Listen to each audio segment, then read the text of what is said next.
Obaidullah Baheer. He joins us from Kabul, a lecturer at the American University of Afghanistan. Obaidullah, good to see you. What more are you hearing about what happened out there? Because there is a sense now that the aftermath could be much worse than earlier expected.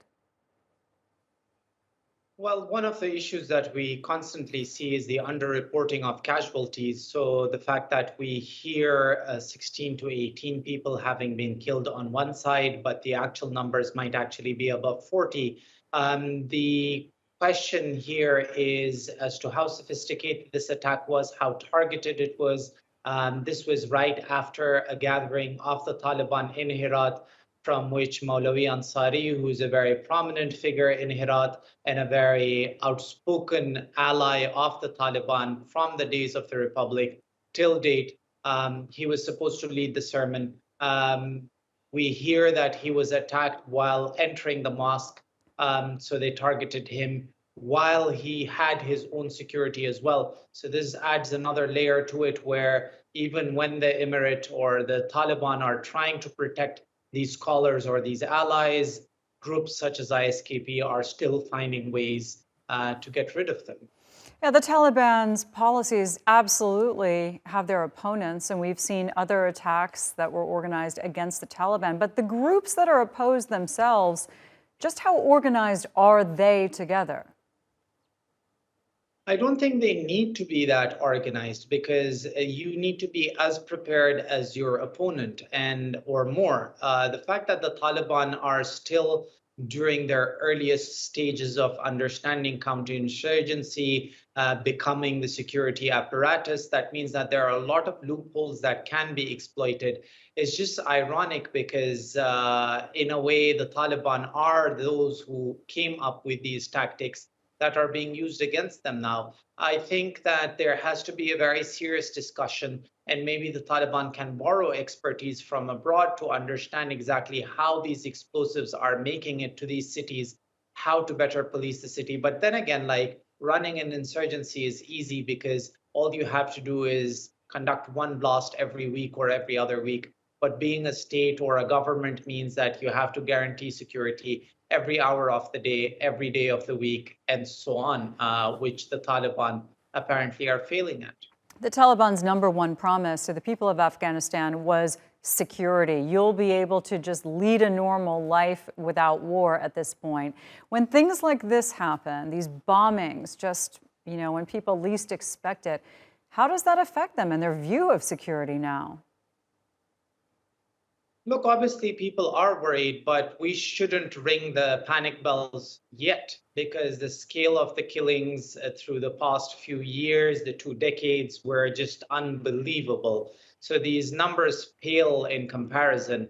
However, it's still a failure. And those who actually look and study at the current circumstances compare it to the earlier days of the Taliban insurgency as well, where it finally found momentum and became larger and unstoppable.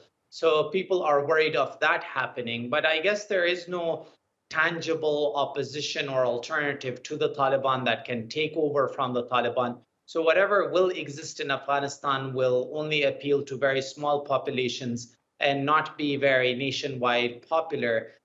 So I guess the security situation will get bad, but hopefully we wouldn't see it get as worse as it had gotten at the peak of the past 2 decades. And Obaidullah, stay there with us. We're just going to tell people about today's bombing following a string of assassinations of prominent clerics in Afghanistan.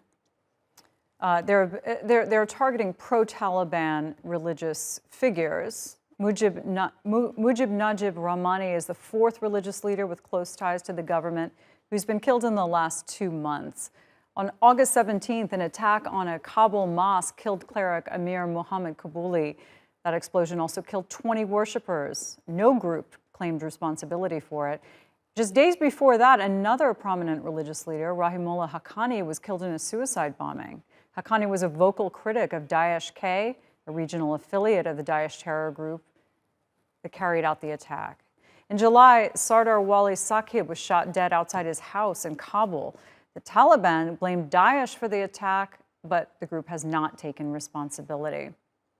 All right, Obaidullah, you mentioned that there's not a lot of information coming out. And an earlier guest we spoke to mentioned, you never really know the outcome of these attacks because it's not as if the government follows through with information on arrests and follow through, so forth. So since the Taliban took over, what is the main source of information? What is the current state of the press, for example, in a city like Herat? Are they reporting on these things, and can they report freely? Look, I think counterinsurgency is a very tight rope to walk anyways, and you would see that in the name of security, even the most modern of countries turn to strip away certain inalienable rights that the citizens have. However, with the counterinsurgency strategy that the Taliban have had, or maybe have used as an excuse, a certain crackdown on media and freedom of expression has been seen in the past 1 year, which means that journalists really don't have access to critical sites. So, for example, the Zawahiri incident and its location was cordoned off by the Taliban. But incidents like the Herat bombing today, journalists have access to it, and they do contact Taliban spokespeople to understand exactly how many people have been killed.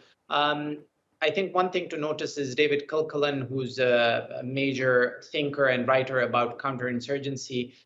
He talks about how the Taliban, when they first emerged and came to power, their major group that they appealed to were the religious scholars. Like, they didn't produce the religious scholars, they just approached them and made them part of their movement. And one of the reasons why we're seeing so many religious scholars and religious institutions being targeted are either because they're closely affiliated with the Taliban, or they're anything that is beyond the very strict definition of Islam that ISKP has. And this group believes in the near enemy. It wants to finish off the closer enemies before it looks outside. Maybe it's good for the West, but it's horrible for the countries that these groups exist in.